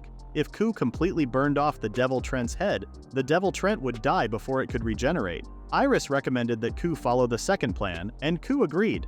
As the longer the fight went on, the more likely an unforeseen event would occur. Kou was somewhat confused about where the Devil Trent's head was located. Iris instructed Kou to burn the entire upper face. Now knowing the target, Kou had to get closer to the Devil Trent since it was enormous. Kou then retrieved a pouch from the item box and revealed it to be the flying potion he had created. He explained to Iris that once he drank the potion, he could fly. Iris was no longer surprised after hearing what the potion could do. When Kou was about to approach the Devil Trent, he was stopped by Iris, who asked to go along with him. Iris then suggested that Kou focus on attacking, while she focused on defending. The straightforward plan would make things easier for both of them. Kou agreed with Iris's plan and told her to hold on tight. After drinking the flying potion, Kou's full assist asked if he wished to include Iris in the area of effect of the wind blessing. Iris was surprised, as it felt like a strange sensation for her, as if she was being lifted into the air. When Kou asked if she was afraid, she responded that she was fine since Kou was with her. Seeing that Iris trusted him greatly, Kou wanted to honor her trust. Kou then instructed Des to find a safe spot. Kou and Iris flew up into the sky, and as they approached the Devil Trent, they were surprised to see that the monster was now charging toward them. When the Devil Trent was about to strike them mid-air, Iris immediately cast the barrier to protect them. She then signaled Kou to counterattack. Kou didn't miss the opportunity he was given and cast a spell. Using all of his magical power, Kou launched a widespread fire arrow attack against the Devil Trent. The Devil Trent absorbed the full force of Kou's fire arrow, completely obliterating its head. Kou's final attack resulted in the total subjugation of the Devil Trent. Kou and Iris approached the little girl who had been battling the Devil Trent. Kou then noticed a crest on the girl's clothing that piqued his curiosity. Iris explained that it was the symbol of the god of war, a religion with the primary deity known as the Warden, the god of war. Iris speculated that the little girl might be a priestess of the god of war religion. Upon seeing the crest, Iris suddenly realized that the sword depicted on it bore a striking resemblance to Kou's own sword. Des then informed Kou that they were nearing the North Gate. A stranger inquired if Kou was the Dragon Slayer, to which Kou confirmed. Surrounded by a large crowd, Kou asked for an explanation. The man explained that they were adventurers who had wanted to help and act as decoys for Kou, although they arrived too late since Kou had already defeated the Devil Trent. The man expressed gratitude to Kou for saving the city and declared him the great benefactor of Tua. He directed the others to escort Kou back to the Adventurers Guild. Kou was escorted to the Adventurers Guild to report to Branchmaster Popolo about the defeat of the Devil Trent. Apparently, Popolo intended to inform the Adventurers Guild headquarters about Kou's achievements. Popolo was ecstatic that Kou had come to their city, emphasizing that without Kou, the city would have been in ruins. Popolo praised Kou for his humility, as he didn't seek all the credit for himself, a vital attribute for a hero. Later that night, Kou and Iris dined at the Round Cat restaurant. While enjoying their delicious meal, Kou overheard a neighboring table discussing how grateful they were to him for saving them from the Devil Trent. Despite feeling a bit embarrassed about being the subject of others' conversations, Kou found satisfaction in the sense of accomplishment it brought. After their satisfying dinner, Kou and Iris stayed at an inn called the Moon Viewing Pavilion for the night. While in the bath, Kou made plans for sightseeing the following day. The next morning, Kou woke up earlier than expected and decided to use his creation ability to work with the materials from the defeated Devil Trent. When Kou disassembled the materials from the Devil Trent, he was slightly disappointed that he couldn't come up with a new recipe. However, he realized he could use the dismantled materials for material alchemy. Kou noticed that the material from the Devil Trent had a name similar to the colossal tree from Norse mythology, frequently featured in anime and video games. While he couldn't create a recipe using the Yggdrasil branch material at that moment, he considered working on one later. After some time, Sarara finally woke up and, after greeting Kou, needed time to get ready. Curious about how a helper slime would prepare itself, Kou watched Sarara in the bathroom and ended up somewhat confused as Sarara complimented its own round shape. Later that day, Kou and Iris met up and exchanged greetings. They headed to the southern part of Toei to explore the wide, tranquil pasture. During their sightseeing, Sarara couldn't contain its amazement at the sight of various types of animals. They experienced sheep shearing and tried some ranch cheese. As they walked around the ranch, people began to recognize Kou as the Dragon Slayer, leading to an impromptu banquet. The day ended with the two watching the sun set. Kou marveled at the beauty of the place and its people, pleased with how he had protected the city and contributed to its progress. Later that night, Kou and Iris visited the guild to check on the priestess, but were informed that the girl had left a letter. In the letter, the girl explained that she was a traveling priestess who happened to be in Tu when she learned of the Devil Trent's appearance and volunteered to stop it. She promised to express her gratitude in the near future and signed her name as Lily Luna Lunaria. Kou considered it a remarkable coincidence given that he was also on a journey. After a satisfying meal, Kou and the others left Tu to continue their journey. Suddenly, Kou spotted a familiar face and asked Des to stop. The girl confirmed Kou's identity and introduced herself as Lily, expressing her gratitude for Kou's assistance against the Devil Trent. Kou was curious about how Lily had waited for him outside Tu. Lily explained that she possessed the ability of foresight and had dreamed of encountering Kou at that precise location and time. Kou observed that Lily was well-mannered and likely had a straightforward personality. Lily then inquired about Kou's transmigrator skill. as she had been instructed to ask him about it in her dream. Kou found it challenging to explain the skill but was willing to try. Lily confessed that she was also a shrine maiden for the god of war, and had something important to share with Kou. When Kou heard the phrase God of War's shrine maiden, he immediately thought of Iris. She possessed a skill known as Dragon God's Shrine Maiden, and had a mission to deliver the Dragon God's red jade to the Transmigrator. Kou speculated that Lily might have a similar mission. When Lily explained the role of the God of Shrine Maiden and its impact on the person who possessed it, Iris confirmed that Lily's description was accurate. Sorara then mentioned that an ancient scholar had once suggested that something incredible would happen if someone with this ability joined forces with the Dragon God's Shrine Maiden. When Kou inquired further, Sorara couldn't provide more details as it had no information beyond that. Lily explained that the God of War's Shrine Maiden had two missions. The first was to deliver a bow to the Transmigrator. When Kou noticed the emblem on the bow, Lily explained that the emblem represented the God of War and depicted three sacred weapons imbued with the power of the God of War, known as the Warden. These weapons included the magic sword Gram, the Yggdrasil bow, and the unmarked holy spear. The bow Lily had given to Kou was the Yggdrasil bow. Upon inspecting the bow, Kou noticed that it was a sealed calamity-slaying bow. He wondered if the seal would ever be lifted. Iris recalled that the Yggdrasil bow was traditionally enshrined in the Great Holy Land, and only seen at significant ceremonies held once every 50 years. She was curious if it was safe to take the bow with them. Lily reassured Iris that it was permissible since it was part of her mission, and she had full authority over the sacred weapon. Lily was delighted to have completed her first mission by giving the bow to Kou, and she mentioned that her second mission was to locate the magic sword Gram. She then asked Kou if he had any idea where to find it. Lily was astonished when Kou revealed the magic sword Gram to her. She could immediately sense its authenticity due to the immense divine energy it radiated. She hadn't expected that Kou was already in possession of the magic sword. Lily explained that she had only seen it in her dream when she handed over the bow.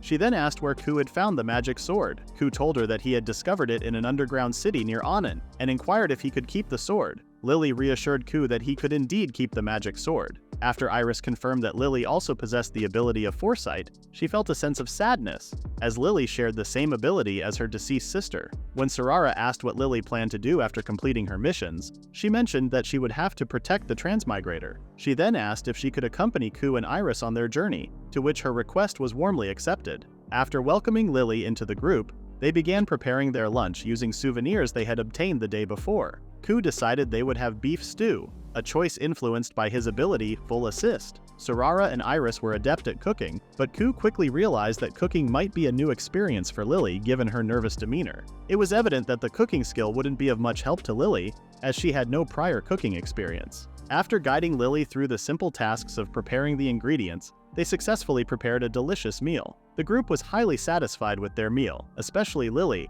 for whom it was a first to enjoy such a delicious feast. When Kou asked if she wanted seconds, she hesitated initially but was reassured by Kou that she needed the food, especially since she was still growing. After their delightful meal, they enjoyed cleaning the utensils together. Lily found the simple tasks somewhat overwhelming, as back in her home she prioritized her missions as the God of War's Shrine Maiden. She apologized for her lack of knowledge about the ways of the world. While engaging in a pleasant conversation, Sorara was about to suggest that Lily join in a game when suddenly the ground began to shake. Dest then announced that an earthquake had occurred and that they needed to make an emergency stop. When everything became quiet and calm again, Iris expressed concern about the Zard Bridge, which they had just experienced a strong earthquake. Kou inquired about the bridge Iris mentioned, and she explained that it was called Zard Bridge, which appeared quite old, as it had been constructed a long time ago. She added that if anything had happened to the bridge, they would have to take a significant detour to the south, delaying their arrival in Surrey by a couple of weeks. Kou had been looking forward to relaxing in the hot springs at Surrey,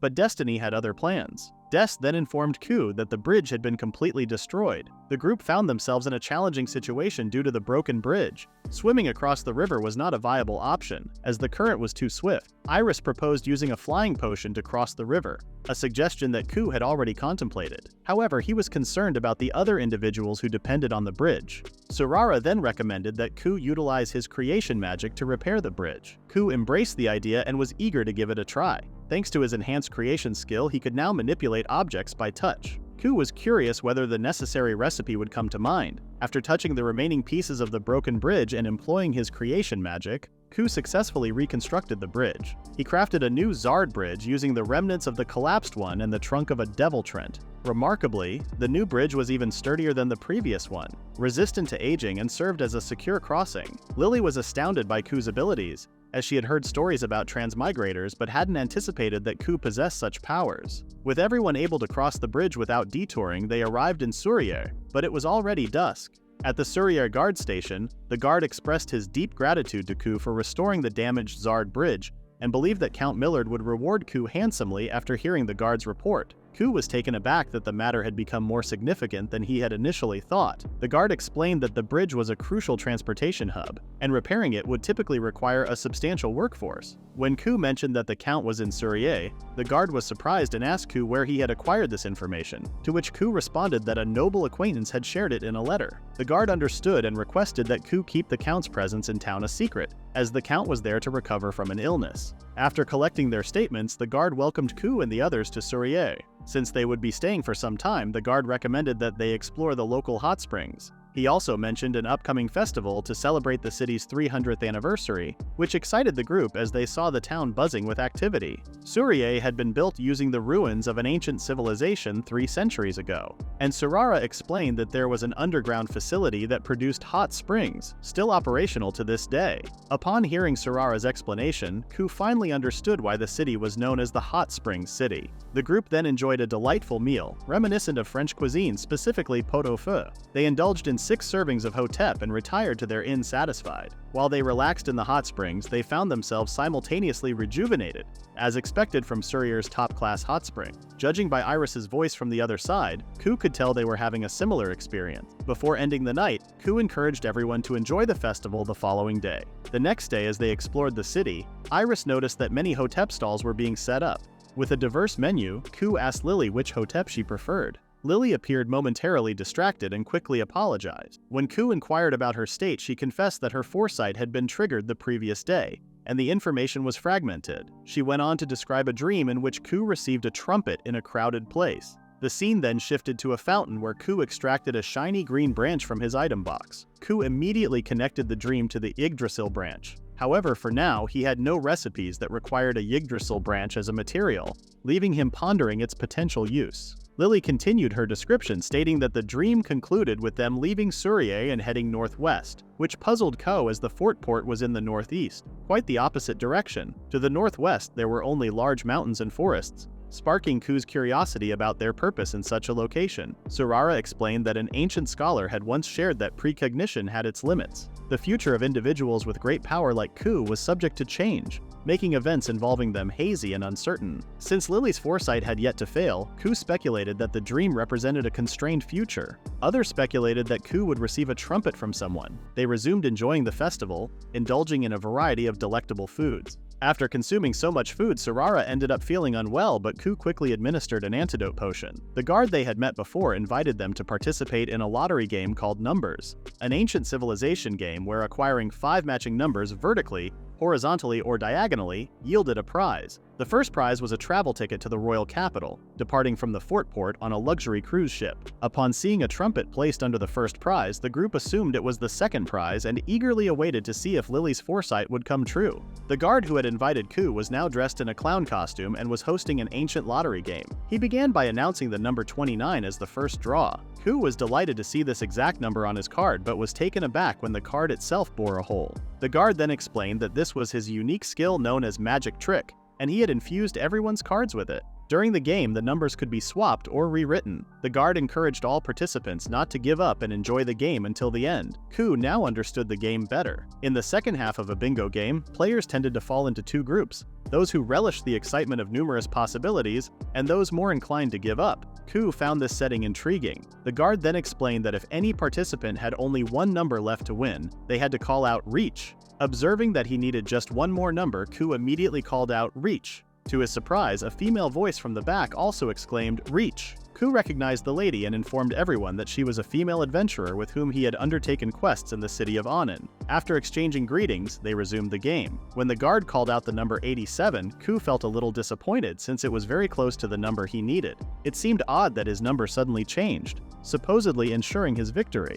Unexpectedly, Cal also achieved first place. The guard congratulated both participants as they had won simultaneously. Since there was only one first prize and one second prize, Kou immediately understood Lily's foresight and requested the second prize. Cal was surprised by Kou's decision and asked if he was sure. Kou mentioned that they had intended to go to the royal capital from the start. Cal was deeply appreciative of Kou for allowing her to claim the first prize. For the second prize presentation, the guard asked Kou to extend his hand. Suddenly, a trumpet materialized in Kou's hands with an explosion. While Kou was content with his prize, the others were disappointed for not winning anything in the game. Cal still felt uncertain about her victory, as it seemed like she had coerced Kou into something he didn't desire. However, Kou reassured her that it was all right, as they were headed to the royal capital. Kou then astonished everyone with his hidden talent of playing the trumpet. Everyone was captivated by the melody Kou produced with the trumpet. Sorara then mentioned that the song was Sasan's Slumber. An ancient musician had told her that it was a complex piece to play. His companions were amazed by Kou's talent. Little did they know it was due to Kou's ability,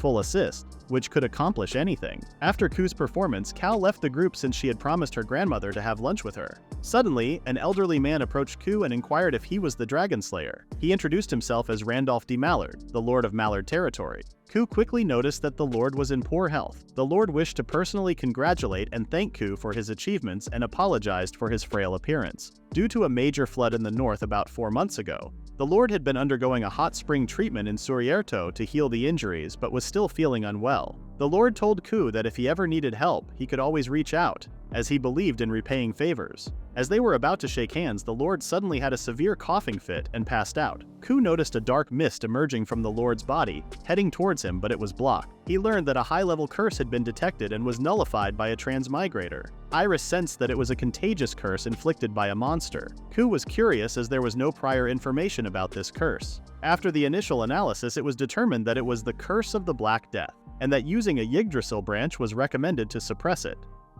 Kou retrieved a Yggdrasil branch from his item box and pointed it towards the Lord, causing the black mist to dissipate. When asked by Lily if the curse had been lifted, Kou explained that it was temporarily suppressed and no longer contagious. They left the square and were guided to the Shadow Cow Pavilion by the guard. With the cooperation of the inn's owner, they managed to get the Lord into bed. The guard inquired about the Lord's condition. Kou explained that the Lord was under the influence of a curse known as the Curse of the Black Death. This curse triggered when the afflicted visited crowded places and would result in death within 3 hours. This curse was a special power of a monster known as the Elder Lich. That is the end of the recap for now. Please read the pinned comment about the next part.